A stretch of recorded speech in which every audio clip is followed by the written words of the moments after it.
Bienvenue sur Médian TV, bienvenue dans le débrief, votre émission qui décrypte l'actualité africaine.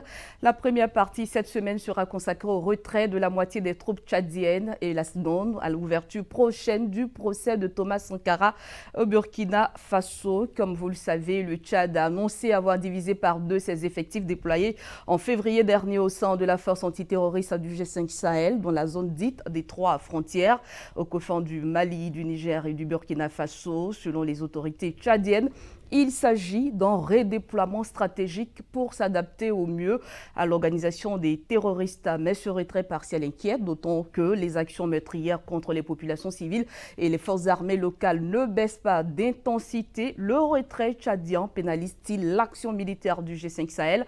Nous tenterons de trouver des réponses avec nos invités. Professeur Goa Kakou, spécialiste de la communication de crise et du management des organisations. Merci d'avoir répondu à notre invitation. Merci bien.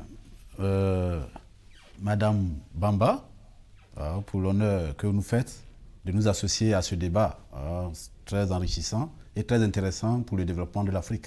C'est un plaisir pour nous également de vous recevoir. Toujours avec nous sur ce plateau, docteur Guy Pied-Eddy, enseignant-chercheur à l'Université de Korogo. Docteur, merci d'avoir répondu à cette invitation. Merci Sandrine Bamba pour l'opportunité que vous nous donnez. Merci à la chaîne Médian TV qui nous donne encore une fois l'opportunité de nous prononcer sur ces sujets brûlants de l'actualité. C'est nous. À l'annonce du retrait, 600 hommes tchadiens sur les 1200 déployés dans le cadre de la force régionale G5 Sahel, de nombreuses questions se bousculent. Tout d'abord, quelle analyse faites-vous de la décision du pouvoir tchadien, professeur Goa? Oui, le pouvoir, la junte, dit que c'est de façon stratégique. Donc, toute stratégie vise un objectif. Donc, il s'agit de comprendre derrière ce retrait-là, qu'est-ce que la junte veut présenter ou quelle image la junte veut mettre en avant. Voilà, donc c'est un peu... Notre analyse, c'est qu'il y a, peut dire, des objectifs plus internes au Tchad qu'à l'externe, parce que le G5 Sahel, ce sont des opérations externes du Tchad. Donc, qu'est-ce qui fait que en tout cas, que le pays rappelle la moitié du contingent et qu'on dit que c'est stratégique? Donc, il faut comprendre quelque chose. C'est que si on rappelle pourquoi avant on a envoyé 1200 et maintenant qu'on pense qu'avec 600, on pourra faire l'affaire. Bon, ça, c'est la question. Très belle question. Cette annonce intervient alors qu'il y a une recrudescence d'attaques dans la zone. Quel message le Tchad veut envoyer à la communauté internationale? Alors, on se pose tous la question du message que le Tchad veut envoyer à la communauté internationale. Et comme le professeur le disait antérieurement, on se pose la question de savoir si le fait que le Tchad, qui avait pourtant promis honorer ses engagements internationaux lorsque le général Mahamat Déby Itno prend le pouvoir après l'assassinat de son père, il a réitéré le fait que le Tchad allait remplir tous ses engagements internationaux, et en particulier le déploiement des bataillons tchadiens qui font partie de la force conjointe dans le cadre du G5 Sahel. Alors on pourrait se dire qu'il s'agit d'un redéploiement pour fortifier la position de cette junte qui vient de s'installer récemment et qui est soumise à une pression militaire vis-à-vis de certains groupes. Donc on peut se poser la question, on peut se dire en tout cas qu'il s'agit d'un redéploiement au Tchad pour assurer les arrières, en tout cas au Tchad. Est-ce que l'activité des terroristes va se renforcer dans la zone? Alors, l'activité des terroristes pourrait effectivement se renforcer dans la zone puisque ce retrait tchadien est associé au retrait des Français de Barkhane qui, eux aussi, vont dégraisser leurs effectifs à hauteur de 50%. Alors, est-ce que la conflictualité est faible? On voit le contraire. Des attaques importantes au Burkina, Solan pour ne pas le citer, et une attaque encore récente la semaine dernière où il y a eu plus de 82 victimes. Alors, il y a une sorte de paradoxe entre ces retraits des deux forces de pointe, la force Barkhane, 5000 hommes, il faut le rappeler, et les forces tchadiennes qui sont réellement aguerries dans la lutte contre les terroristes. On pourrait se poser la question de savoir pourquoi dans ce contexte de reprise des hostilités par le biais de certains terroristes, pourquoi est-ce que ces puissances-là se dégagent? Professeur, pensez-vous que le redéploiement de la force Barkhane aurait influencé la décision de Djamena? Tout est possible. Vous savez que, quoi qu'on le dise, hein, la France influence nos États, les États africains. Donc, dans cette optique-là, qu'est-ce qui est derrière? En fait, moi, je pense bien, comme nous dit Dr Guipier, c'est qu'il y a un référencement interne qui demande à ce que le Tchad redéploie de façon stratégique, comme il est dit, ces militaires-là qui se battent pour tout le monde. Hein, et on l'a dit, il y a souvent des dissensions, peut-être même au niveau de la junte, et pour cela, il faut sécuriser l'arrière avant de chercher à sécuriser l'avant. Voilà. Mais est-ce que le moment était venu pour ces soldats-là de regagner le pays? Oui, le moment n'est pas... C'est pour ça qu'on s'interroge. Pourquoi se retrait maintenant?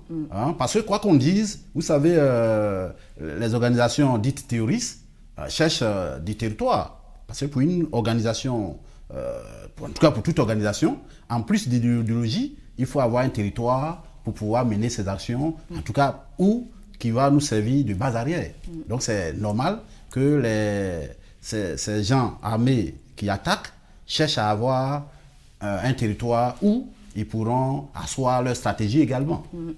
Et le président du Conseil militaire de transition au Tchad a proposé ce mercredi de relancer l'accord quadripartite entre la Libye, le Soudan, le Niger et le Tchad en créant une force mixte aux frontières libyennes pour prévenir notamment l'incursion de groupes rebelles comme celle d'Avril qui a entraîné la mort de son père Idriss Déby. Ce reste une des raisons. Oh, c'est possible puisque ça veut dire on laisse un peu, c'est-à-dire ou bien on réduit notre présence sur le côté peut-être ouest du Tchad pour renforcer le côté est. Ça veut dire le Tchad est aujourd'hui au péril. Pourquoi? Parce que ces frontières, sur toutes ces frontières, il y a des menaces. Que ce soit au sud avec Boko Haram, et ainsi de suite. Donc, qu'est-ce qu'il faut faire? Est-ce qu'il faut laisser ces 1200 soldats sur le G5 Sahel et qui va faire de l'autre côté? Donc, je pense bien que c'est leur stratégie, c'est de diminuer le nombre de soldats au niveau du G5 Sahel pour pouvoir répondre favorablement à la sollicitation du côté Est. Docteur, est-ce la lutte contre Boko Haram qui explique ce retrait tchadien, surtout dans la région du lac Tchad? Pas que Boko Haram, quoique la menace de Boko Haram a été amoindrie quelque part par l'action énergique des Tchadiens en particulier. N'oublions pas le fait générateur de la venue au pouvoir du CMT. De quoi s'agit-il? Il s'agit d'une guerre qui a opposé les rebelles du FACT contre les forces loyalistes tchadiennes et guerre à l'issue de laquelle le président Déby a été assassiné. Donc il y avait déjà une menace dont personne ne parle, ou du moins dont on parle moins au détriment de la menace terroriste. Alors on l'a dit tous, parce qu'il y a un paradoxe en l'espèce de savoir que les forces terroristes se renforcent dans la zone des 3 frontières, du Mali, Burkina, Niger en particulier, et que le Tchad et la France en arrive à se désengager de cette zone-là. Alors, on le réitère, c'est justement pour sécuriser les frontières orientales et septentrionales, au nord en particulier avec la Libye, que le Tchad dégarnit ses troupes dans la zone des 3 frontières pour pouvoir sécuriser l'espace tchadien en l'espèce. Est-ce qu'il n'y a pas un défi économique quand on sait que le Tchad fait face à une crise économique? Alors oui, une crise économique, mais toute guerre entraîne forcément une crise économique. Je pense que c'est une décision qui est pragmatique, même si elle est difficilement compréhensible et même si elle est regrettable quand même pour la position qu'occupe le Tchad, qui est, comme je le disais tout à l'heure, le fer de lance de la force conjointe. Mais il s'agit bien sûr de sécuriser le Tchad en lui-même, parce que si le Tchad est en insécurité, il ne peut pas servir, il ne peut pas donner de coups de main à ses voisins. Donc c'est une solution qui apparaît comme étant rationnelle, elle est conservatoire. Le Tchad se donne de façon souveraine la possibilité de réorienter son dispositif stratégique. On verra venir, mais dans tous les cas, on a tous compris qu'il s'agit de sanctuariser le régime tchadien et les frontières tchadiennes en particulier. Professeur, 1200 soldats, c'est beaucoup de dépenses pour un pays comme le Tchad. Et évidemment, vous parlez d'économie et ainsi de suite. Parce qu'entretenir une armée, c'est de l'argent. Donc, il faut dire également que, vu la tragique mort d'Idriss Déby, cela rebat les cartes. Ça veut dire les visions d'Idriss Déby ne sont plus les visions de la junte. De son fils. Voilà, de son fils. Donc, qu'est-ce qu'il faut faire? Est-ce qu'on a les moyens? Non. Parce que, il faut le dire, le G5 Sahel fait ou compte sur l'extérieur pour financer leur intervention. Donc, si la France se retire, donc si la France n'apporte pas, par exemple, en tout cas du financement ou de l'investissement en termes de matériel et consorts, mais nos États africains sont fragiles en matière économique. Donc, quand on ne peut plus, il faut de façon stratégique retirer et placer ce qu'on peut faire. Voilà. Et justement, on a la France, partenaire du G5 Sahel, qui a réagi à travers son ministère des Armées. Pour elle, la décision tchadienne a été prise en parfaite concertation avec les partenaires du G5. Il s'agit d'avoir un dispositif à la fois plus léger, plus réactif et plus facile à soutenir en conservant les moyens de combat les plus adaptés à l'ennemi. Cette stratégie vous semble-t-elle efficace dans la lutte contre les terroristes? Oui, mais dit ça de cette manière, ça veut dire que depuis plus de belles lurettes, c'est maintenant qu'on voit que la stratégie n'est pas bonne, mais ça fait douter. Ça fait douter parce que sur le long terme, on sait que les djihadistes mènent une guerre asymétrique.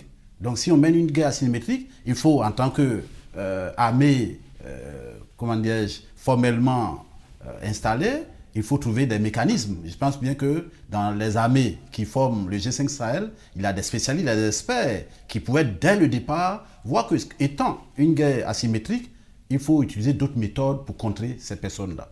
Parce que déployer des chars là où les gens utilisent des motos, vous voyez, la mobilité est un avantage pour les djihadistes. Docteur, est-ce une sorte d'échec pour la France et le Tchad? En tout cas, il ne s'agit pas d'une victoire. Et la question de Barkhane ou du déploiement de la force conjointe dans la zone des 3 frontières pose encore une fois, au risque de le réitérer, beaucoup de questions. Il s'agit aussi de questionner, d'évaluer, on vient de le dire, la stratégie, de savoir où est-ce qu'on va, quels sont les objectifs initiaux qu'on avait prévus et quelles sont les stratégies initiales aussi qu'on avait, qui déclinaient, n'est-ce pas, de ces objectifs initiaux. Aujourd'hui, on est dans une sorte d'impasse. Il faut bien le dire, d'impasse. Et les Français, en tout cas pour la presse française, a bien fait de faire le miroir, le rapport avec la situation en Afghanistan. Aujourd'hui, on sait quand une guerre commence, mais on ne sait pas quand elle finit, on ne sait pas où on va. Il s'agit d'une véritable impasse stratégique pour les forces qui sont engagées actuellement dans la zone des 3 frontières. Voilà. Et doit-on craindre une démobilisation des membres du G5 Sahel? Pas nécessairement, en tout cas pas à court terme, même à moyen terme. Nous pensons qu'il s'agit de certains États qui ont compris qu'il fallait aussi laisser les États concernés, parce que vous savez, c'est une question de souveraineté, il fallait laisser les États concernés faire monter aussi leur dispositif en puissance. Et comme vient de le dire le professeur, et vous l'avez réitéré aussi, la question du nerf de la guerre, des finances est très importante. Dès 2017, déjà, le Tchad, au travers de son président, le maréchal Idriss Déby, avait déjà tapé du poing sur la table pour réclamer plus de financement et avait menacé de retirer son contingent. Les fonds ne venant pas, le Tchad étant engagé sur d'autres fronts, sécuritaires, économiques en particulier, il était important, n'ayant pas les moyens de sa politique, de pouvoir réadapter son dispositif. Alors, est-ce que ça pourrait entraîner une fissure, une scission dans l'organisation? Non.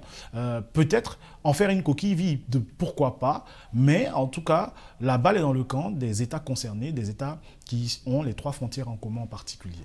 Professeur, y a-t-il un enseignement à tirer de cette décision?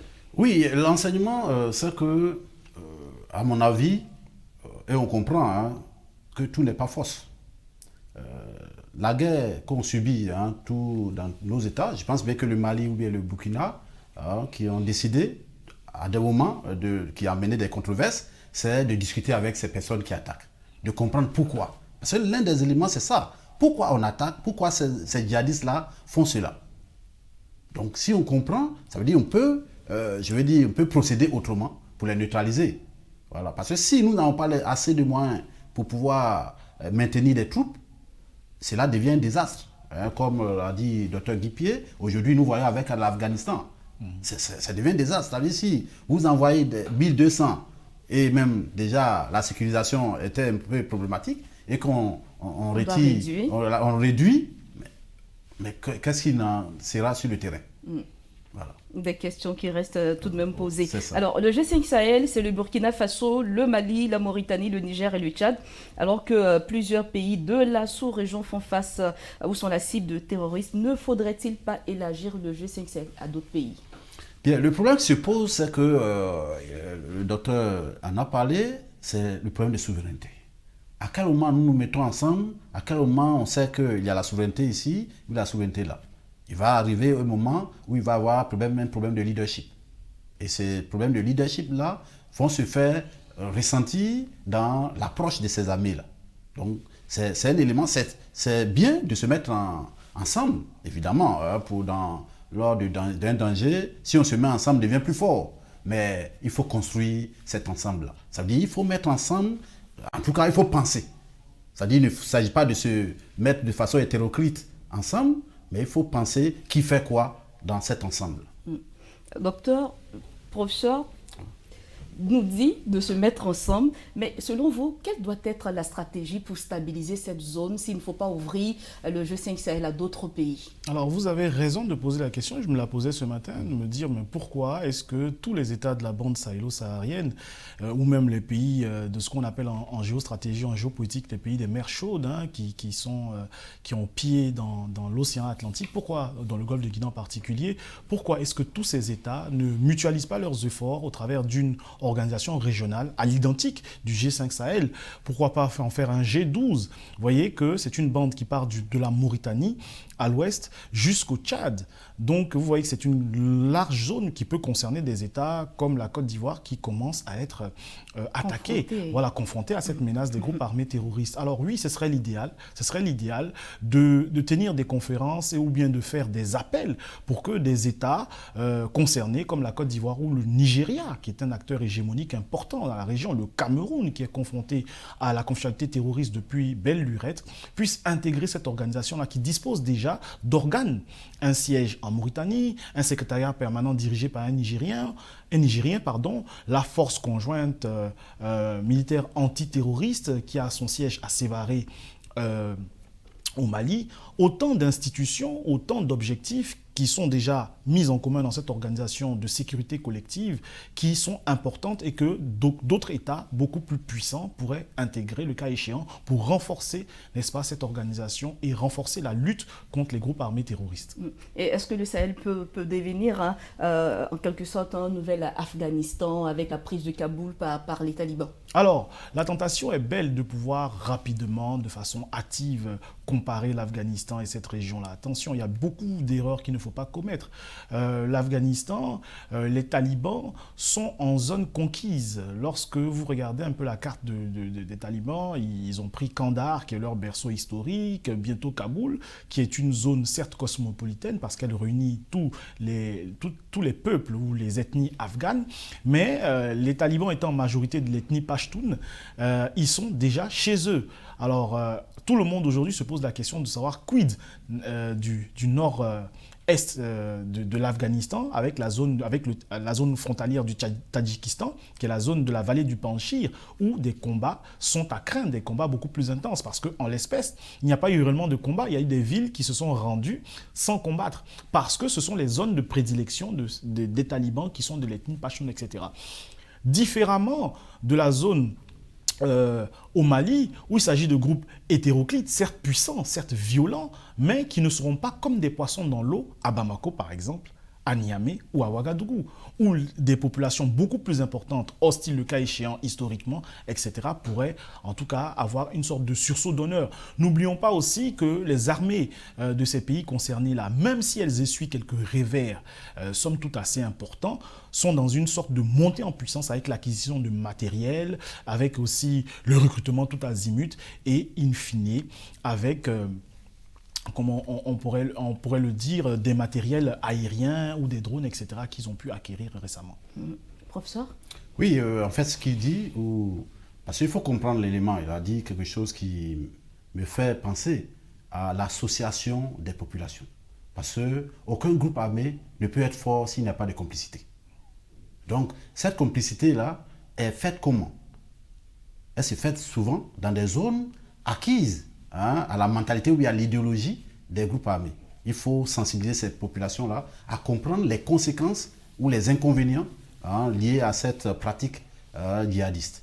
Voilà. Donc, par rapport à l'Afghanistan, ce n'est pas la même chose qu'il a bien dit. Ici, nous avons plusieurs peuples. Et ces peuples-là, chacun a, pourrait dire, sa culture, sa manière de voir, sa manière de vivre. Et pour cela, il faut identifier ces éléments-là qui sont utilisés souvent par ces groupes-là pour recruter. Si nous savons, si nous comprenons les méthodes de recrutement, on peut arrêter tout. Il s'agit, on a dit, il s'agit d'analyser la situation en fait. Avant d'agir, il faut, et c'est d'ailleurs pourquoi je disais que si aujourd'hui on nous dit non, on enlève de 600 personnes parce que c'est maintenant on veut faire une bonne stratégie, il y a un problème. Parce qu'avant d'aller sur le terrain, il faut analyser la situation. Qui est devant nous? Qui nous avons en face? C'est en fonction de cela qu'on va établir la stratégie, parce que toute stratégie, c'est une coordination d'action pour atteindre un objectif bien précis. Donc, nos États doivent penser. Ça veut dire qu'il ne faut pas agir avant de penser. Il faut analyser la situation, bien comprendre ce qui se passe, quels moyens utiliser. Et c'est cela. Doit-on craindre un rapprochement entre les groupes terroristes en Afrique, notamment dans le Sahel avec les talibans? Oui, mais il y a beaucoup de choses qu'on ne dit pas, parce que toutes ces crises, tous ces djihadistes ont pris plus d'ampleur après la chute de Kadhafi. Qu'on ne se le cache pas. Bien entendu. Mais c'est ça.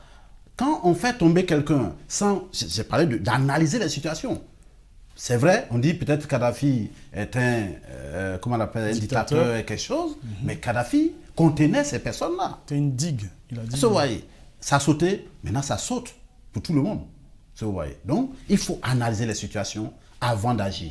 Et c'est ce que je pense. Donc, j'interpelle même nos États, avant d'agir, de comprendre. Et je dis, tout n'est pas dans la force. Si ces personnes agissent par idéologie ou bien pensant faire quelque chose, des fois, il faut les contrer sur ce terrain. Leur faire comprendre que oui, vous avez raison, mais vous avez tort par là. C'est ça. Donc, c'est un peu ce que je peux dire aux Africains de tenir compte de leur spécificité. Docteur, c'est vrai que vous l'avez dit, c'est pas le même cas, les cas ne sont pas similaires, mais est-ce que l'Afrique ne doit pas tirer une leçon de cette situation en Afghanistan? Alors, oui, vous avez totalement raison.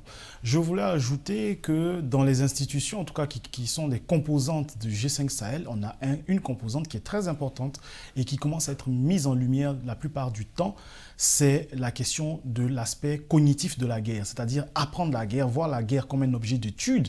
Et en ce sens, il y a des écoles de guerre qui sont mises en place la plupart du temps. Il y en a une en Côte d'Ivoire où je suis même directeur des séminaires, où je donne des cours, instructeur civil aussi. Et il y en a une en Mauritanie qui est l'école de guerre, le collège de défense qui est fait pour former les officiers sur des questions de stratégie. Et oui, l'Afrique doit se mettre ensemble pour combattre, mettre toutes ses forces ensemble. Et le professeur l'a dit, la devise aussi du G5 Sahel le réitère, sécurité et développement. Parce qu'il y a une composante aussi dans l'aspect du G5 Sahel qui est la composante développement durable. Le G5 Sahel ne fait pas que lutter contre le terrorisme, il lutte aussi contre toute forme de trafic d'organes humains, etc., trafic de drogue. Et enfin, il fait la promotion du développement durable au travers du développement humain. Il y a cette composante économique, c'est une composante globale. Le problème est géré. Ces menaces-là sont gérées de façon holistique, globale, et il est important de mettre encore une fois tous les moyens en œuvre, les moyens intrinsèquement africains, les chercher le cas échéant, et tout ça, le professeur vient de le dire, doit être pensé en amont. Il faut une réelle réflexion basée sur les intérêts africains, des paradigmes africains, et non une réflexion octroyée par des acteurs, même fut-il des alliés occidentaux, le cas échéant. Merci docteur, merci professeur. Nous sommes à la fin de la première partie de notre émission. Nous allons marquer une petite pause et on revient.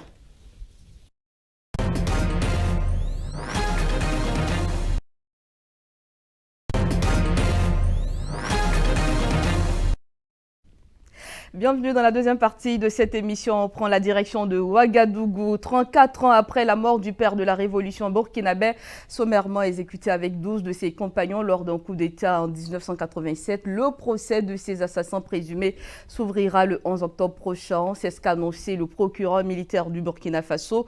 Justice sera-t-elle faite à Thomas Sankara? Qu'attendent les Burkinabés de ce procès historique? Le débat est ouvert avec nos deux invités présents depuis le début de cette émission. La tenue de ce procès est sans fin, un véritable ouf de soulagement pour le peuple burkinabé. Docteur. Oui, je pense que assurément un ouf de soulagement face à cette entrée en matière brutale pour prendre le pouvoir. Le Burkina, au risque de le réitérer, était familier des coups d'État, 1966, 78, 82, etc. Plusieurs coups d'État, mais pas avec une accession au pouvoir aussi brutale, l'exécution du chef de l'État, vous l'avez dit vous-même, dans des conditions sommaires. Et on peut se poser la question de savoir comment, on est quand même, ils sont soulagés, puisque beaucoup de jeunes burkinabés se revendiquent de Sankara. Ce pays lui doit son nom, Burkina Faso. N'oublions pas que le pays s'appelait avant 1984 Haute-Volta. Et aujourd'hui, Sankara, c'est l'âme, c'est le Che Guevara africain. Donc, beaucoup sont soulagés, y compris des jeunes qui ne l'ont pas connu, mais qui l'ont appris dans les livres, dans les reportages, etc. Donc, c'est un ouf de soulagement et ça permet aussi au Burkina de faire le procès de sa propre histoire et sans doute aborder plus sereinement les voies de la réconciliation, pourquoi pas. Vous l'avez dit, docteur, Thomas Sankara, aujourd'hui, est l'idole de toute une jeunesse africaine. La tenue donc de ce procès, avant même qu'un verdict ne soit rendu, constitue-t-elle une victoire, voire une revanche pour ses professeurs? Bien, ce n'est pas une victoire ou une revanche, parce qu'il faut comprendre l'essence d'une justice. La justice, elle est aussi punitive, mais aussi elle peut porter sur la réconciliation. Porter sur la réconciliation en quoi? La première des choses, ou bien la première chose d'une justice, c'est de donner la vérité. Qu'est-ce qui s'est passé? C'est ça. C'est-à-dire la justice doit donner, parce que quand on sait, en ce moment-là, s'il faut punir ou bien il faut réconcilier, c'est ça. Donc l'élément premier de cette justice, ou bien de ce procès, c'est de faire la clarté sur cette affaire. Il y a beaucoup de zones d'ombre. Voilà. On accuse des gens, mais il faut savoir qu'ils sont encore présumés innocents. Voilà. Mais il faut savoir que la méthode, comme l'a dit, des coups d'État et quelqu'un qui était vu d'un bon œil soit éliminé d'une certaine façon, cela suscite des émotions. Et c'est ce qui arrive. Dès lors qu'on dit qu'on fait un procès, comme je l'indique, c'est que la vérité va éclater. Qui a fait quoi ici, avant de penser à la suite. Et quelle dimension accorder à ce procès en l'absence des principaux accusés? Qu'il soit là, qu'il ne soit pas là, ce serait mieux qu'il soit là. Parce qu'il faut se défendre. À quelque chose, nous avons vu en Côte d'Ivoire, à la CPI par exemple, où quelqu'un était là-bas, il a pu se défendre. Mais il y a un problème en Afrique, c'est la peur. Est-ce que la justice sera vraiment juste? C'est ce qui fait que les gens ne veulent pas se rendre souvent, ou bien les gens refusent d'être extradés. Voilà. Donc, il faudrait que la justice soit crédible dans nos États. Si la justice est crédible, il n'y a pas de peur à aller affronter. Voilà. Et c'est un procès pour lequel toute l'Afrique retient son souffle. Quel regard les instances juridiques africaines doivent avoir sur ce procès? Alors, le regard, les instances juridiques africaines, la justice, c'est une question de souveraineté. Chaque organe fonctionne vis-à-vis des textes qui sont votés par la représentation parlementaire. Ceci étant, au-delà de cet aspect réglementaire juridique, il y a une question de cœur, il y a une question subjective. C'est un assassinat qui a profondément choqué les consciences populaires, abattu dans la fleur de l'âge à 37 ans, le 15 octobre 1987. Donc c'est quand même un assassinat qui a ému. Et de réitérer que ce cas peut être résorbé par la justice, c'est déjà un bon pas. La réconciliation, peut-être, suivra par la suite, mais il faut d'abord que la justice puisse se prononcer, et c'est faire confiance aux juges. Petit clin d'œil encore au cas tchadien précédent, vous avez vu le procès du président Hissène Habré qui a été jugé par des Africains, les chambres africaines extraordinaires qui ont jugé et condamné à l'issue d'un procès somme toute assez fastidieux. Donc c'est faire déjà confiance à la justice africaine au demeurant, et c'est une bonne nouvelle. Le procès a été rendu possible grâce à la déclassification par la France de certains dossiers. Quelle analyse faites-vous de l'implication de l'Élysée? Vous savez, il y a beaucoup quand on parle de secret défense, on parle de temps, et après on déclassifie. Qu'est-ce qui se cache derrière? C'est ça le problème. Est-ce que l'Élysée était impliqué ou bien n'était pas impliqué?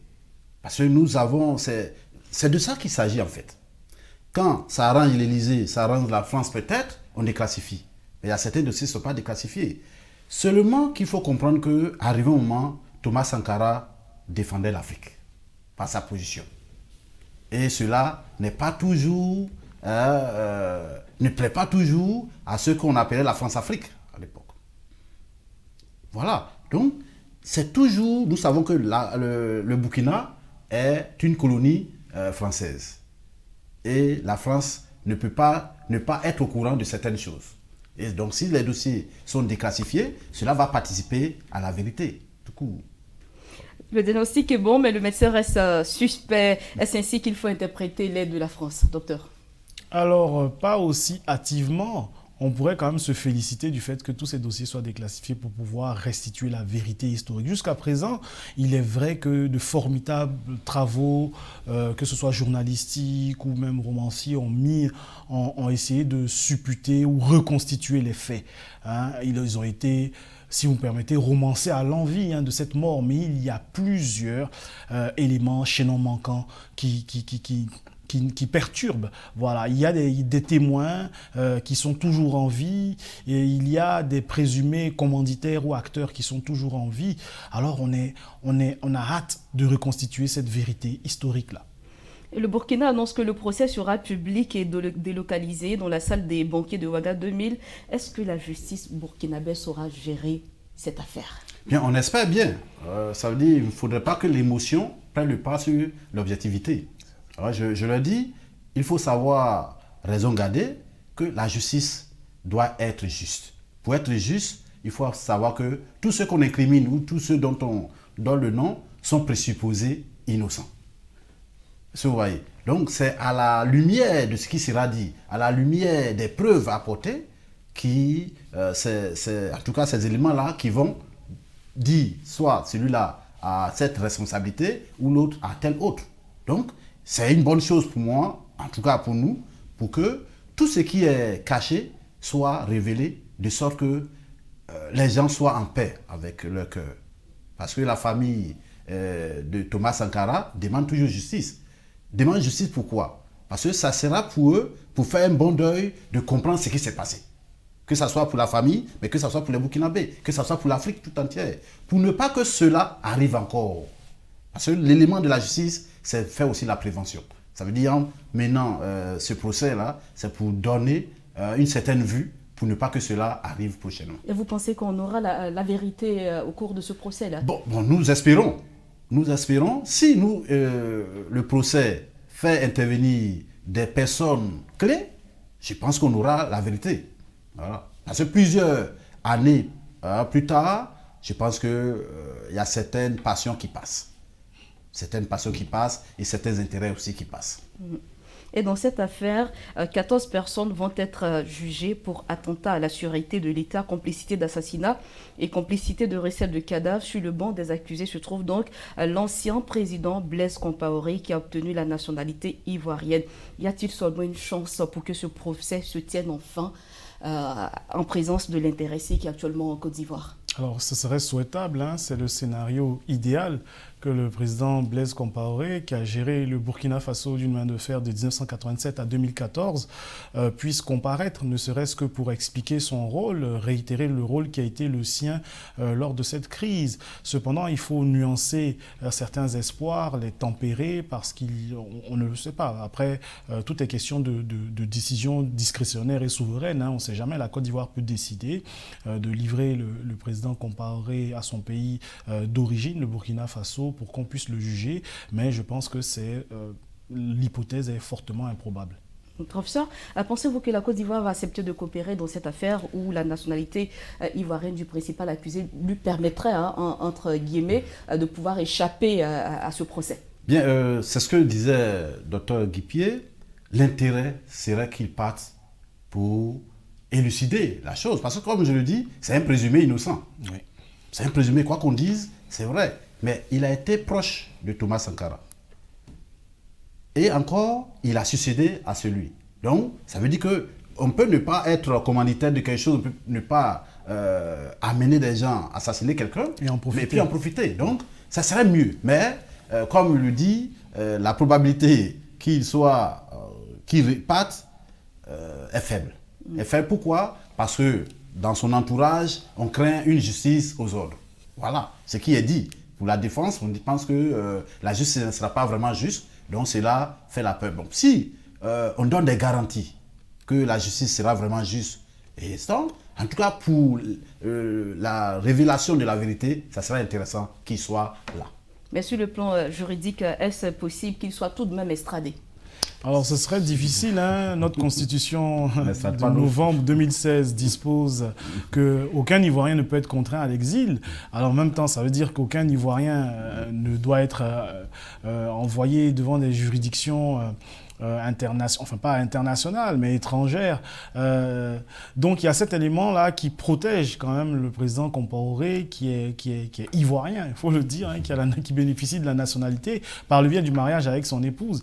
Voilà. Donc il est protégé par ce fait-là et il n'a pas que cette protection. Parce qu'il y a un élément d'extranéité qui est sa nationalité burkinabé aussi qui peut plaider pour le fait qu'on puisse l'extrader. Mais en tout cas, en l'état actuel des informations ou du moins de l'actualité, on voit ce serait fortement improbable. Et il est protégé aussi par le pouvoir en place dont il a été un allié sérieux à un certain moment. Mais là, nous n'avons pas toutes les informations concernant cette protection.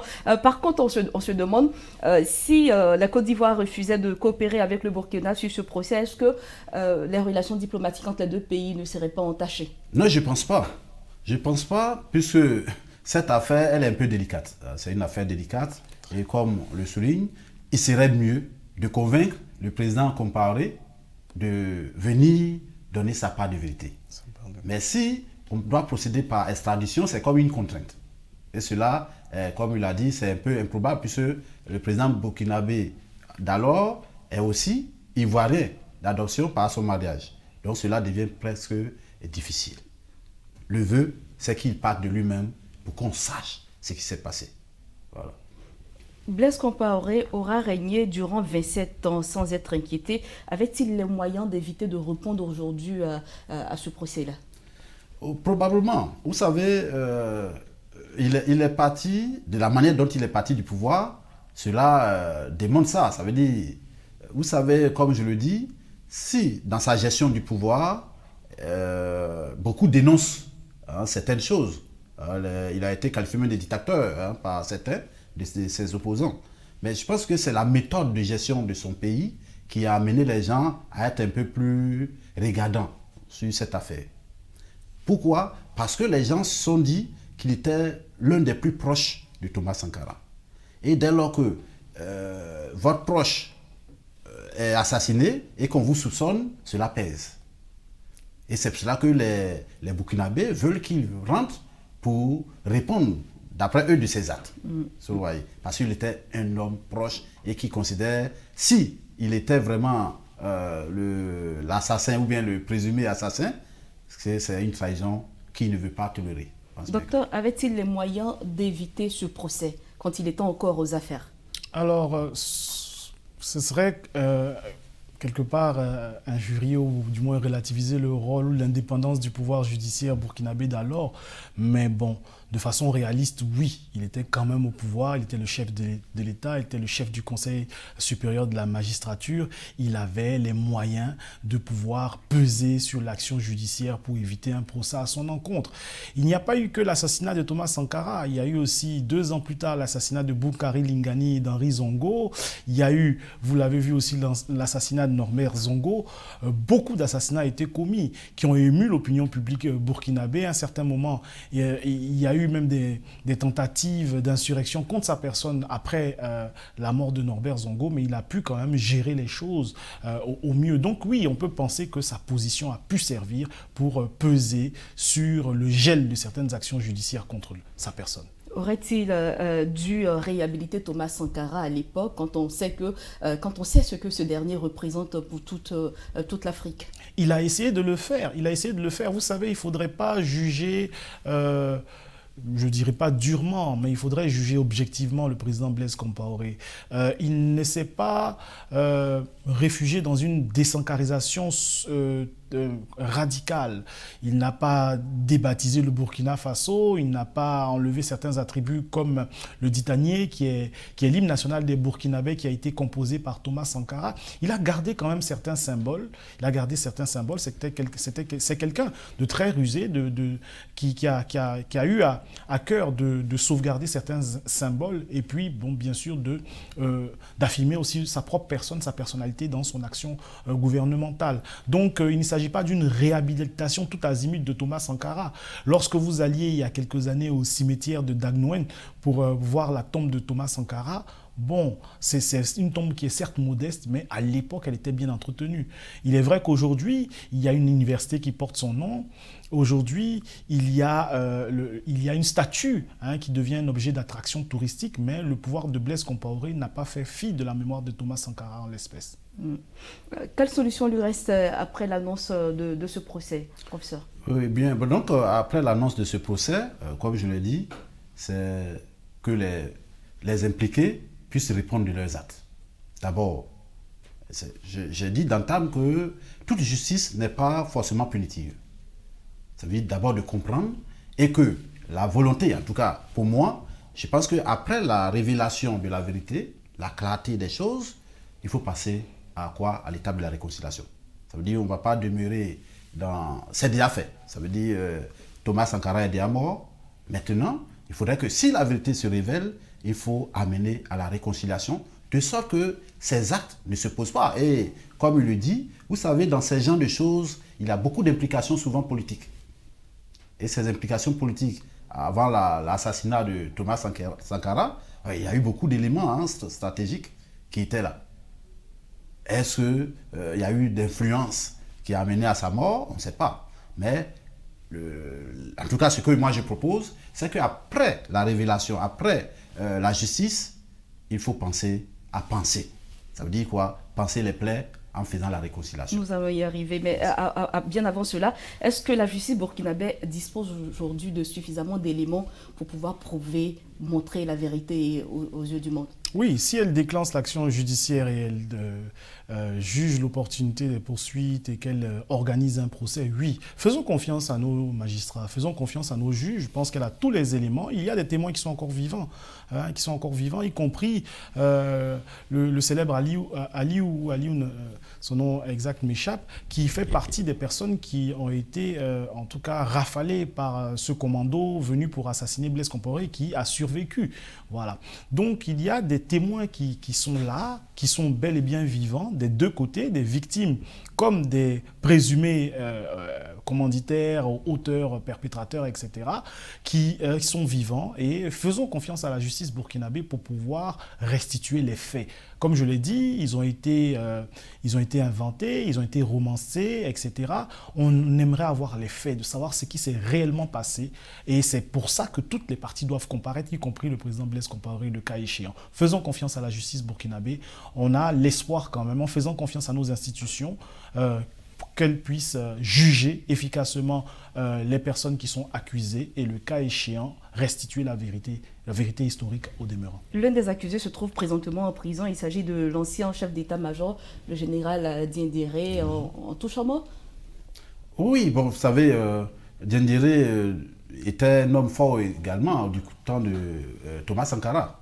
Je pense bien qu'il fait partie de ces soldats, de ces officiers-là, qui étaient avec Blaise Compaoré et autres, qui étaient autour de Thomas Sankara. Donc il a eu une carrière, je pourrais dire, professionnelle remplie, aux côtés de Thomas Sankara, puis aux côtés de Blaise Compaoré. Je pense bien qu'aujourd'hui, s'il est en prison, c'est du fait du coup d'État qu'on dit qu'il voulait perpétrer après la révolution contre Blaise Compaoré. Voilà. Et vous avez parlé bien avant cette question du processus de réconciliation en cours au Burkina.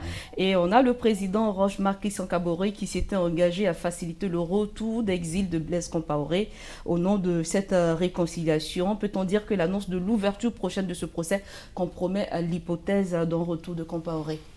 Alors, moi, je ne pense pas qu'il faille diviser l'action judiciaire de la réconciliation. La réconciliation ne peut pas se passer de justice. Voilà, de justice. On peut, par le biais de la représentation nationale, avec une loi d'amnistie, ou bien par le biais de ce qu'on appelle le fait du prince, avec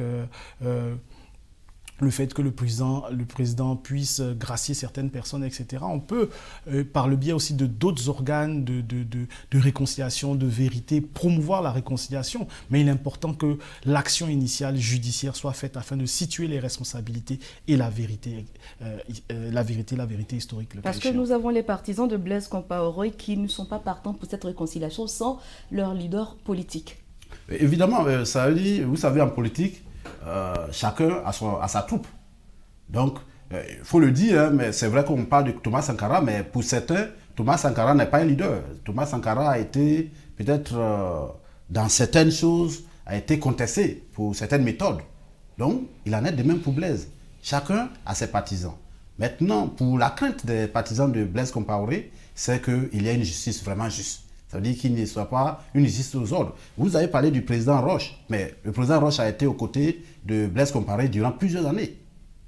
Donc ce n'est pas quelqu'un de nouveau pour le président Blaise Compaoré. Il a été au centre même du pouvoir de Blaise Compaoré. Mais comme je le dis, il faut que la vérité éclate pour qu'on arrive à la réconciliation. Donc ces partisans, c'est la peur qui fait qu'ils disent ça. Sinon, si la justice est clair, la justice donne des garanties, il n'y a pas de problème pour que quelqu'un puisse répondre de ses actes. Ça, c'est l'élément primaire, ça. Docteur, vous avez dit qu'il faut faire la part des choses entre la justice et la réconciliation. Alors, selon vous, quelle devait être la priorité des autorités burkinabées? Moi, je dis que ce sont des étapes qui sont alternées. Justice d'abord, réconciliation ensuite. Voilà.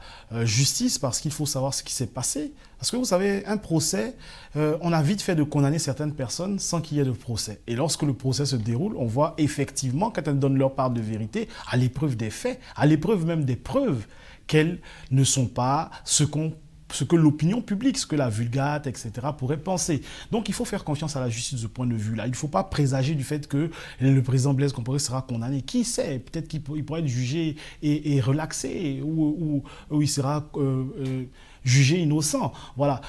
Par contre, la réconciliation, c'est autre chose. C'est tenant compte de ce passé douloureux, tenant compte de ses responsabilités. Et le professeur vient de le dire, il y a des hommes qui ne sont pas des hommes neufs dans ce système. Le président Roch-Marc Christian Kaboré a quand même été Premier ministre du président Blaise Compaoré, ensuite président de l'Assemblée nationale et président de son parti, le CDP. Donc, ils ont partagé un long passé. Il y a plusieurs hommes politiques aussi, et vous savez, c'est un microcosme politique, donc il sera important à partir de ces faits historiques-là, de la restitution de cette vérité-là, par le biais de la justice, de pouvoir se pardonner pour essayer de fonctionner ensemble, essayer de faire activer les leviers de la cohésion nationale pour ne serait-ce que résister à un péril comme le terrorisme, par exemple. Professeur, peut-on envisager le scénario d'une condamnation pour Blaise Compaoré suivi d'une amnistie dans la foulée au nom de la réconciliation nationale? Oui, si les preuves Docteur l'a dit tout à l'heure. Oui, si les preuves sont accablantes, il n'y a pas de raison qu'il ne soit pas condamné. Ça veut dire, la première des choses, c'est de dire, vous avez fauté par là, vous avez telle responsabilité, vous n'avez pas pu faire, donc on vous sanctionne pour ça. Mais à l'échéance, comme je le dis, ça veut dire, on présente les choses, on dit, vous avez droit à telle sanction, mais vu l'atmosphère, vu ce que nous voulons réconcilier, nous voulons faire, nous partons sur la base de la réconciliation. Voilà. Si vous avez fait votre part, parce que quoi qu'on dise, il faut une repentance, comme on le dit. Ça veut dire quoi? Quand vous venez, vous dites vraiment, j'ai fauté peut-être par ça, ou bien je n'ai pas fauté. Vous déclarez, vous montrez. Tout le monde vous accuse. L'opinion pense que vous êtes l'auteur. Pourtant, si vous venez démontrer autrement, mais on dit, on vous a accusé à tort. Donc, la raison est très simple. On doit arriver à la réconciliation par la justice. Arriver à la réconciliation par la justice, ce sont les derniers mots du professeur Goa Kakou, spécialiste de la communication, de crise et du management des organisations. Professeur, merci d'avoir répondu à nos différentes questions. Bien, merci bien, cher Bamba. Merci aussi à Medi 1 TV de l'occasion que vous nous donnez de changer sur l'actualité politique internationale et africaine. C'est nous. Également, tout au long de cette émission, il était avec nous, Dr Guy Piedi, enseignant-chercheur à l'Université de Kourougo. Docteur, merci. Merci en tout cas, on réitère nos remerciements pour l'invitation et pour l'occasion que vous nous donnez de nous prononcer sur l'actualité. Merci aux médias, Média 1 TV, pour l'occasion que vous nous donnez de nous prononcer sur l'actualité. Voilà, vous l'avez compris, c'est donc la fin de cette émission. Merci à vous. On vous souhaite une très belle suite de programme sur nos antennes.